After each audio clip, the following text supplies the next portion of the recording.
Mia moglie è stata sorpresa a tradirmi con 3 uomini. È stata persino scoperta a tradirmi con uno di loro in un hotel. Io ho 48 anni e mia moglie ne ha 45. Possiedo una società immobiliare che mi ha lasciato mio padre. Mia moglie è casalinga, ma lavora part-time in un salone. Non abbiamo figli insieme, ma lei ha un figlio da un precedente matrimonio che vive da solo con alcuni coinquilini. Secondo mia moglie, la ragione per cui ha lasciato il suo precedente marito era che lui la tradiva ed era un alcolista violento. Non direi che la nostra relazione fosse terribile. Lavoravo molte ore per l'azienda, ma il mio lavoro era flessibile, così ogni volta che volevo prendermi del tempo libero lo facevo. E un altro dipendente si occupava di tutto per qualche giorno. Mi prendevo del tempo per stare con mia moglie, ma evidentemente non era abbastanza. Ha cominciato a lamentarsi un po' di più, non tanto, ma abbastanza da attirare la mia attenzione. Questo è pazzesco. Quest'uomo sta facendo tutto il possibile per provvedere a lei e non è abbastanza. È una situazione comune in queste storie. Ho notato che iniziava a uscire un po' di più con le sue amiche. Cancellava i nostri piani per uscire con loro anche quando avevamo organizzato qualcosa con anticipo. Questo è irrispettoso. Non ne ho fatto una questione e ho pensato che stesse attraversando una fase, ma in realtà stava tradendomi e io non ne avevo idea. Non mostrava molti segnali d'allarme, o forse sì, e io li ho semplicemente ignorati. Ma una cosa che mi colpiva era che aveva iniziato a essere meno affettuosa con me. Quando ci sedevamo sul divano a guardare un film, era solita stare accanto a me toccandomi in qualche modo. Ma poi ha iniziato a sedersi dall'altra parte del divano con le ginocchia al petto. L'ho notato un paio di volte, ma non ho detto nulla. Se passa da sederti accanto tutto il tempo a sedersi dall'altra parte del divano, delle campane d'allarme dovrebbero suonarti in testa. Questo è drastico. Ho imparato nel tempo a essere osservatore e a fare attenzione. Prendevo appunti sul suo comportamento, ma devo aver perso qualcosa lungo il percorso. Un giorno sono tornato a casa poco dopo le 8 di sera e mia moglie non era a casa, il che era strano. Non era programmata per lavorare e non mi aveva chiamato o avvisato di nulla. Mia moglie non è tornata a casa fino all'1:30 del mattino e nemmeno l'ho affrontata a riguardo. Ho preso appunti mentali. La mattina successiva mi sono alzato e sono andato al lavoro. Lei stava ancora dormendo e non l'ho svegliata. 3 ore dopo mi ha mandato un messaggio dicendomi che mi amava e sperava che avessi una buona giornata. Non so perché, ma non ho risposto al suo messaggio. Rispondevo sempre a mia moglie, ma questa volta non l'ho fatto.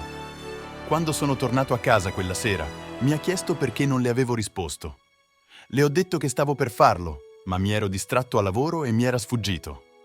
Aveva preparato la cena per noi e abbiamo guardato un film, ma si è seduta di nuovo dall'altra parte del divano. Ma questa volta era strano, perché dopo cena abbiamo guardato un film e quella sera abbiamo finito per essere intimi, cosa che non accadeva da 3 settimane. Passati alcuni giorni sono tornato a casa e ho deciso di controllare la posta. Mi ha sorpreso una cartolina di una banca che diceva «Benvenuto, nuovo membro». Ho pensato, che diavolo! Non avevo aperto un nuovo conto bancario, ma aspetta, c'era il nome di mia moglie sopra. Non ho detto nulla quando sono entrato in casa e ho semplicemente messo la posta sul bancone della cucina. Dopo di ciò, ho iniziato a scavare un po'. Non avevo accesso al suo nuovo conto, ma volevo sapere perché avesse aperto un nuovo conto bancario. Così, quando ha detto che sarebbe uscita con le sue amiche, ho controllato il computer che condividevamo e l'iPad che aveva. Ho scavato per circa 3 giorni, non ho trovato nulla sul nostro computer e la cronologia del suo browser era completamente pulita. Se la cronologia del suo browser era così pulita, stava coprendo le sue tracce. Non ha ricevuto altre comunicazioni dalla banca, quindi ho supposto che avesse impostato la consegna senza carta. Molte persone mi avrebbero detto «Chiedile semplicemente a riguardo». Ma no, dovevo scavare prima di accusarla di qualsiasi cosa.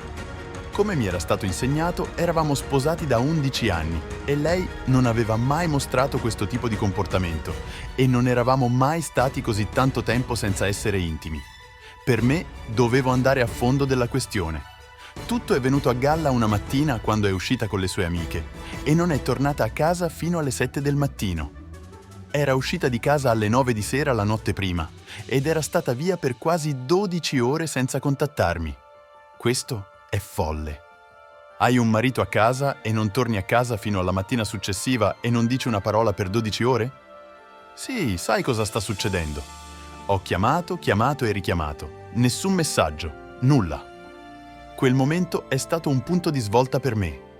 Abbiamo avuto un'enorme discussione su questo e lei ha affermato che ero possessivo e controllante perché cercavo di capire dove fosse e assicurarmi che stesse bene.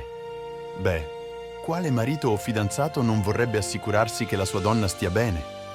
I giorni successivi a casa erano come se fossimo estranei, ma per me andava bene così. Un giorno al lavoro ho iniziato a cercare investigatori privati. L'ultimo incidente era la seconda volta che tornava a casa troppo tardi per i miei gusti. Ho avuto una consultazione telefonica con l'investigatore. Gli ho detto che l'unica cosa che avevo era che era tornata tardi 2 volte senza contattarmi. Quel giorno stesso ho incontrato l'investigatore nel suo ufficio. Gli ho dato delle foto di lei, che tipo di macchina guidava, dove lavorava part-time al salone e alcune delle donne con cui usciva. L'investigatore ha detto che avrebbe iniziato subito. Gli ci è voluto quasi un mese per mettere tutto insieme e mia moglie stava tradendo con 3 uomini.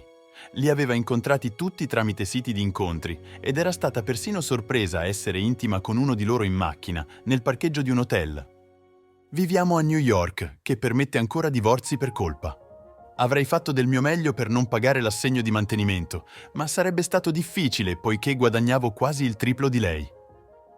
Una volta che l'investigatore privato mi ha fornito le prove che mia moglie stava tradendo, sono andato subito da un avvocato divorzista per valutare le mie opzioni e ho chiesto il divorzio. Ora, questi investigatori privati sono costosi, ma ti fanno risparmiare un sacco di soldi a lungo termine. Ma secondo me potrebbero essere inutili negli stati con il divorzio senza colpa. Una volta che l'avvocato divorzista ha esaminato le prove, ha detto semplicemente che avevo un forte caso per un divorzio per colpa, ma mia moglie probabilmente avrebbe comunque ottenuto qualcosa dal divorzio, anche se era lei la causa. Quella frase mi ha bruciato dentro. Mia moglie mi tradisce e riceve comunque dei soldi. È comune, succede spesso. Ho fatto presentare la domanda di divorzio al mio avvocato lo stesso giorno in cui sono andato a vederlo. Quando sono tornato a casa quel giorno, mia moglie non era a casa e ha lasciato un biglietto sul bancone della cucina dicendo che avrebbe passato la notte da una delle sue amiche. A quel punto non mi importava più. Non l'ho chiamata né cercata. Ho colto l'opportunità per cercare i prezzi delle case. Quella casa sarebbe stata messa in vendita e il contratto era solo a nome mio. Circa 6 settimane dopo, mia moglie è stata servita con i documenti del divorzio al suo lavoro part-time, il che è stato uno shock totale per lei. Non se lo aspettava minimamente, ma con mia grande sorpresa mi ha mandato solo un messaggio e diceva «Ok, ci vediamo in tribunale». Il giorno stesso in cui è stata servita, ha lasciato la casa, ha impacchettato la maggior parte delle sue cose e se n'è andata. La maggior parte dei mobili è rimasta lì. Circa 2 mesi dopo è arrivata l'udienza per il divorzio. Ha cercato di ottenere $3.000 al mese di mantenimento, ma dopo che il giudice ha visto le prove fornite dall'investigatore privato, non le ha concesso l'assegno di mantenimento. Le ha assegnato il 30% del ricavato dalla vendita della casa e questo non mi importava, ero pronto per quello.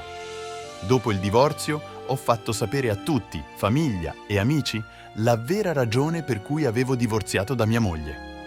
Alcuni dei suoi amici mi hanno chiesto scusa perché lei aveva raccontato loro una versione dei fatti in cui io ero il cattivo e la maltrattavo.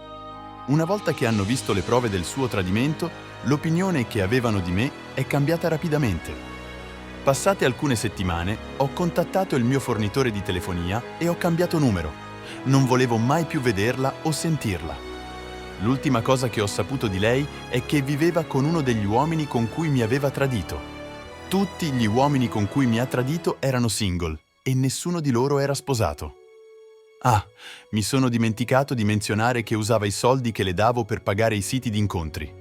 Già, sembra proprio che abbia ottenuto ciò che voleva. Ma in situazioni come questa, sai, quando stai passando un divorzio, devi stare attento se stai tradendo. La trasparenza finanziaria è importante.